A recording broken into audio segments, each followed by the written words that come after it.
Vous vous demandez si un jour vous arriverez à lancer cette fameuse chaîne YouTube qui vous fait envie. Bonjour, c'est Bertrand, votre coach web, bienvenue dans ce nouvel épisode du podcast, épisode 519. J'espère que vous avez la forme, la patate, de l'énergie, des projets, de l'envie de réaliser vos projets, et que vous arrivez à avancer dans vos projets. En tout cas, vous savez que je suis là pour vous aider, tout simplement à créer du contenu, à développer votre entreprise, à développer vos projets, à créer, à écrire la vie, le futur que vous souhaitez écrire avec mes conseils, qui peuvent être des conseils en création, en marketing, en marque, en développement de votre marque personnelle, et vraiment comment on assemble tous ces éléments. Et aujourd'hui, un élément sur lequel je voudrais vraiment insister, c'est le lien entre les compétences et le mindset. Bah oui, parce que on parle beaucoup de mindset, mais pouvez-vous vraiment tout faire? Et oui, je le pense, mais pas sans compétences minimum. Et vraiment, c'est ce que je voudrais vous expliquer dans cet épisode-là, parce que on parle énormément de ce mot de mindset qui revient, mais on en oublie finalement sur quoi s'appuie le mindset. Or, avant de ça, je voudrais quand même, on va parler un petit peu de cuisine. Imaginons que vous vouliez faire un gâteau aux fraises ce week-end. On va dire une Charlotte, c'est pas le gâteau le plus simple. Vous savez que ça fera plaisir à votre maman ou à la maman de vos enfants pour la fête des mères, ou que ça vous fera plaisir à vous tout simplement. Si vous n'en avez jamais fait de votre vie, vous pouvez vous dire que c'est compliqué, oui, c'est certainement compliqué, mais que vous allez y arriver car il suffit de suivre la recette. Ce simple fait résume le lien entre les compétences et le mindset, mais aussi nous, comment nous devons travailler. Le mindset, donc l'état d'esprit, pour traduire ça en français, est fortement mis en avant par beaucoup comme un élément clé de la réussite et de l'accomplissement de nos projets. Et c'est vrai en entrepreneuriat comme en création, en cuisine, en sport ou dans le dessin, c'est important le mindset. C'est vraiment un élément important, il faut avoir l'état d'esprit. Mais sur quoi s'appuie ce mindset? Sur un socle minimum de compétences.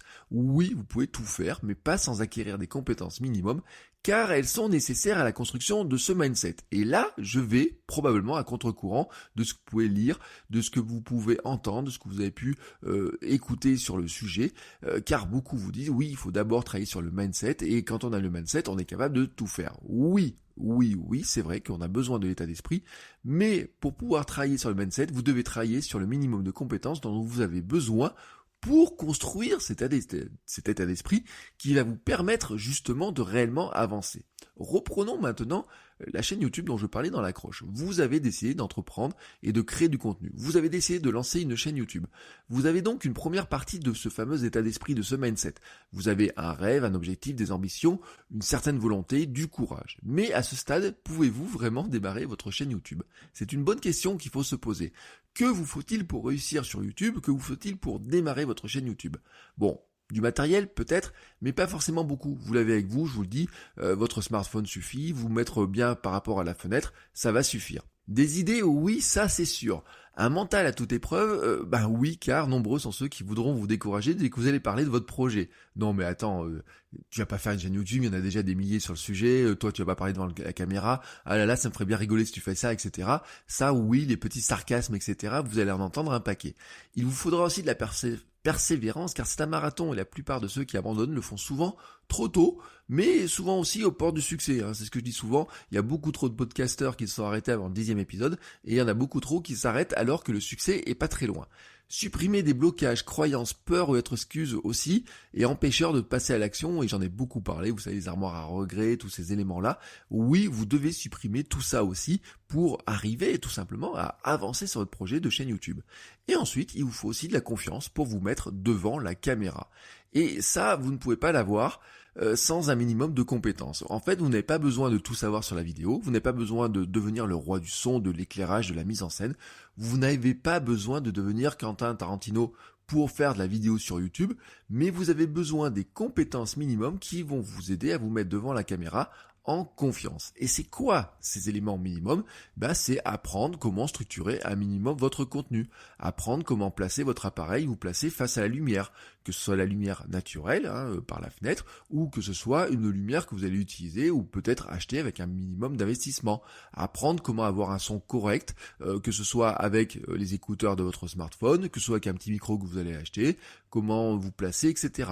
Ce ne sont pas des grosses choses, mais ce sont des petits éléments qui vont améliorer votre confiance dans votre capacité, dans vos capacités à faire votre première vidéo, puis une autre, et encore une autre. Car je vous l'ai dit dans les épisodes précédents, c'est ainsi que nous apprenons, c'est en faisant. Mais au départ, vous avez besoin d'acquérir le minimum de compétences pour gagner le petit bout de confiance dans votre capacité à le faire. Je vais maintenant illustrer ça avec un exemple personnel. J'ai souvent dit je ne sais pas dessiner. J'en ai même fait un épisode et un jour j'ai décidé de changer ça. Je me suis dit je veux dessiner. Donc j'ai fait une première partie du chemin. On va dire je me suis mis dans l'état d'esprit, le mindset que je veux dessiner. Et donc j'ai essayé de gommer ce premier problème de dire je ne sais pas dessiner par je n'ai pas appris à dessiner mais tout le monde sait dessiner. Bon, quand j'ai pris un crayon et une feuille, que j'ai voulu dessiner un bonhomme, j'ai vraiment vu que là je ne savais vraiment pas dessiner. Alors, j'ai fait des recherches et j'ai regardé une vidéo où un dessinateur montrait une recette toute simple pour dessiner son premier personnage. Cette vidéo, c'est un TEDx de Graham Shaw. Oh, il y a 31 millions de vues, donc je vous la remettrai en lien dans les notes de l'épisode. Et dans ce TEDx, il donne une feuille et un crayon à tout le monde dans l'assistance. Il leur fait dessiner un personnage qui s'appelle Spark, en leur faisant reproduire trait par trait les personnages. Comment on fait le nez, comment on va dessiner les yeux, comment on va faire une forme de visage, la bouche, etc. Et à partir de là, quand on regarde à la fin, dans l'assistance, tout le monde a son Spark. Tout le monde a son Spark en même temps que lui. Et moi, j'ai fait le même exercice. J'ai pris une feuille et un crayon, et pendant qu'il expliquait ça dans la vidéo, j'ai fait exactement la même chose que lui. Et à la fin, vous savez quoi? J'avais moi aussi mon Spark. Et à partir de là, j'avais gagné le premier élément de confiance, me disant que maintenant, je sais comment dessiner un premier personnage. En fait, il m'a fait passer le premier cap, celui qui donne la confiance. Je sais prendre un stylo et faire un bonhomme, donc maintenant, je sais dessiner, en tout cas au moins ce bonhomme. Graham Shaw explique ensuite qu'en faisant varier certains traits, on change le personnage, et depuis, je me suis mis à dessiner des Sparks tous les jours. Oui, vraiment tous les jours. Et j'ai fait varier mes Sparks, et j'ai compris petit à petit qu'en faisant varier tel ou tel trait, qu'en faisant telle ou telle chose, j'arrivais petit à petit à dessiner. Donc, j'ai acquis le minimum de compétences qui me permet de me mettre dans l'état d'esprit que maintenant je suis capable de faire un Spark à tout moment, et vraiment quand je dis à tout moment, c'est-à-dire que me mettre dans une salle de classe face à des élèves, leur dessiner mon Spark pour illustrer le fait que on va s'adresser à une audience et que ce Spark par exemple, c'est l'audience. Alors moi Spark est devenu Sam, la plupart du temps je l'appelle Sam, mais vous avez compris un petit peu le principe, c'est-à-dire que grâce à cette vidéo, grâce à tout simplement à cette recette vraiment, j'ai réussi à passer le premier cap de dire maintenant je sais dessiner. Mais je ne pouvais pas le faire sans acquérir le minimum de compétences, c'est-à-dire apprendre à dessiner ce premier personnage. Alors si vous êtes créateur de contenu, formateur, entrepreneur, ou si vous voulez devenir infopreneur, vendre de l'information, vendre de la formation plutôt, l'exercice que fait Graham Shaw vous montre et nous montre à tous le chemin que l'on doit faire prendre à notre audience et aux gens qui achètent nos formations et nos livres. En fait, c'est vraiment l'histoire de comment on fait passer une personne d'un point A à un point B et comment ensuite on va lui donner des éléments pour poursuivre le chemin. Et votre audience et vos clients cherchent justement cette transformation. Si vous regardez maintenant cette vidéo de Graham Shaw, vous verrez qu'elle est faite comme une recette de cuisine. La recette de cuisine que vous allez prendre pour faire votre charlotte aux fraises, les ingrédients, la préparation de chaque élément, l'assemblage, Graham Shaw fait exactement la même chose avec ce dessin. Si vous arrivez à faire ça, dans un contenu gratuit ou payant, les gens vont vous adorer. Si demain vous ouvrez une chaîne YouTube et que vous faites une vidéo où vous montrez simplement comment résoudre un problème pas à pas, vous pouvez être confiant dans le fait que votre vidéo sera utile à quelqu'un, à la personne qui a ce problème et que vous allez vraiment aider à résoudre ce problème-là. Et à partir de là, elle ne peut que vous adorer parce que d'un coup, dans sa vie, vous avez pris une place importante, vous l'avez aidé à faire quelque chose. Et rappelez-vous ainsi que nous ne sommes pas des vecteurs d'information, mais de transformation. Et c'est le point essentiel que nous devons intégrer dans notre tête, en fait, c'est que quand on veut faire du contenu, quand on veut le faire gratuit ou payant, on doit aider tout simplement les gens à parcourir un chemin. Alors à ce stade maintenant, je vais essayer de résumer un petit peu cet épisode. On va dire que vous avez besoin du mindset pour agir, mais ce mindset s'appuie sur une compétence minimum, et en développant cette compétence, vous développez votre mindset, et vous enclenchez ainsi une boucle. C'est ce fonctionnement-là précis que vous devez rechercher, autant pour vous quand vous devez développer une compétence et votre état d'esprit, mais aussi pour votre audience et vos clients quand vous cherchez à développer chez eux une compétence et un état d'esprit.